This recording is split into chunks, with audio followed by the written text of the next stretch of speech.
अभी जैसे कहते हैं हमारे हुक्मरान हर दफ़ा भीख ही मांग रहे हैं और हमारा सर नीचे गिरा रहे हैं और हमारी आवाम भी उसमें जो ना हाथ बटा रही है। तो हमें इसके लिए आगे कुछ करना चाहिए कि हमारे हुक्मरान भीख ना मांगे दूसरे मुल्कों से। यार ये तो बड़ा मुश्किल सा सवाल है कि हुक्मरान भीख ना मांगे। देखें भाई, वो भीख वीख नहीं मांग रहे होते। पहली तो बात ये है कि ये तो ये मतलब लफ्ज़ों का इस्तेमाल भी हमारे यहाँ इस तरह से होता है। भीख वीख नहीं होती, एक लोन है। लोन लेते हैं, हर मुल्क लोन लेता है। चाइना भी लोन लेता है, अमेरिका भी लोन लेता है, ठीक है, इंडिया भी लोन लेता है। मुल्क लोन लेते हैं, एक दूसरे के क्रेडिटर या डेटर होते हैं। तो ये लोन है। हम भी ज़िंदगी में एक इंडिविजुअल आदमी भी, एक फैमिली भी लोन लेती है। तो लोन लेने का मतलब कोई कि वो भीख मांग रहे हैं यार। लोन रिपे करते हैं, दे रहे हैं लोन, तो उसको भीख मांगना नहीं कहते भाई, कि भीख मांगना नहीं है। हाँ, ये क्वेश्चन करें, लोन की यूटिलाइजेशन सही होनी चाहिए, ठीक है। उसकी मतलब जो है ना, effectively and efficiently utilization of fund जो लोन की शक्ल में आ रहा है वो होना चाहिए। उसके लिए अच्छी प्लानिंग होनी चाहिए और उसकी कंट्रोलिंग होनी चाहिए उसकी। अभी देखें स्टील मिल में क्या हुआ, पिछले 3 साढ़े 3 सालों में पता नहीं कितने अरब रुपयों के या डॉलर के जो है ना, वो लोहा और तांबा चोरी हो गया वहाँ पे, ठीक है। अब इंक्वायरी बैठी है उसके ऊपर। अब लोहा तांबा छोटी चीज़ होती है जो वहाँ से चोरी हो गया। तो हम तो इतना सो रहे हैं यार। अब जहाँ ऐसी सूरत हाल हो, इदारे इस तरह से तबाह हो रहे हों, तो वहाँ पर क्या मतलब आप ये बात कह रहे हैं। लेकिन बहरहाल, जहाँ तक आपका क्वेश्चन है भीख मांगने वाली, तो ऐसी कोई बात नहीं है। कोई भीख नहीं मांग रहे होते हम किसी से, ठीक है। एक लोन होता है और एक मुल्क लोन लेता है। कंपनी भी लोन लेती है, इदारे भी लोन लेते हैं, लोन रिपे किए जाते हैं। तो ये कोई वो भीख मांगना नहीं है।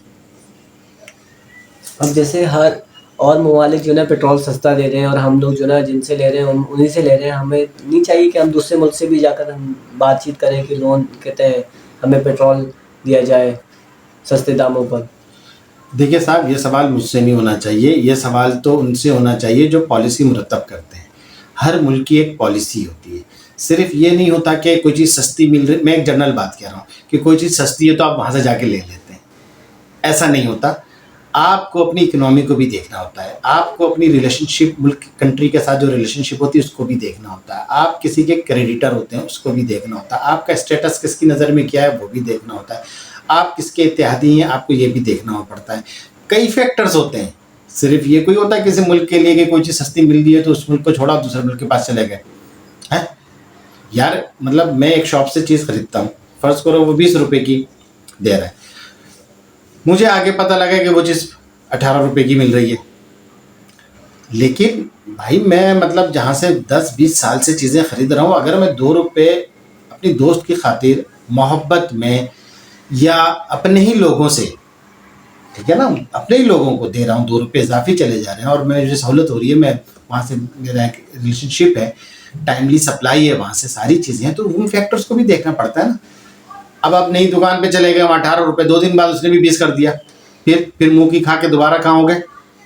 पुरानी दुकान पे हैं हैं ये करोगे। फिर वो 1 रुपया कम कर देगा दूसरी दुकान वाला, दूसरा मुल्क, फिर तुम्हारा तुम उधर चले जाओगे।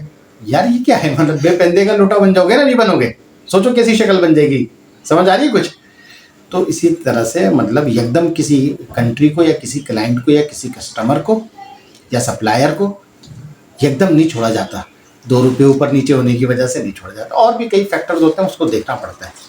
तो it's not just a matter of, देखिए ये जो पब्लिक के दरमियान गुफ्तगू होती है ना, ये तो इंतहाई, मुझे तो बस पता नहीं किस तरह की गुफ्तगू होती है। जैसे आपका क्वेश्चन था, ये आवाम गुफ्तगू कर रही इसी तरह की।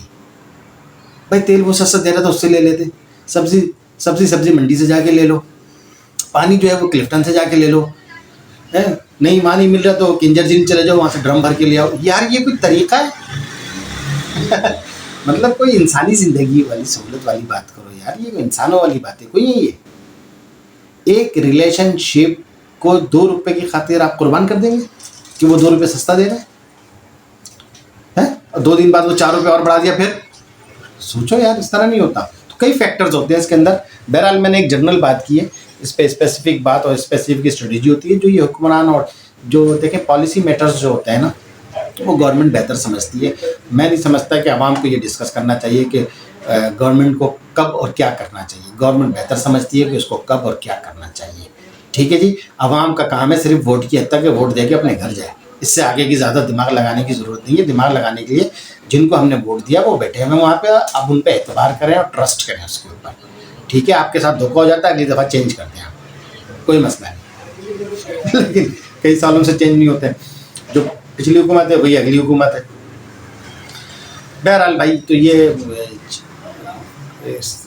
ये मसले का हल नहीं है कि मतलब ना हुक्मरान सारे काम करें और आवाम जो है ना वो अपनी हरकतों को जो है ना अपनी सोच को दुरुस्त करना चाहती है आवाम, ना अपनी हरकतों को दुरुस्त करना चाहती है, ना अपने अंदर की नेगेटिव चीज़ों को रिमूव करना चाहती है। बस हुक्मरान ठीक हो जाए सब ठीक हो जाएगा, तो ऐसा नहीं होता भाई। आवाम का भी कोई किरदार होता है, कम से कम वोट के लेवल पर तो होता है, वहाँ पे तो किरदार अदा करें। जी भाई।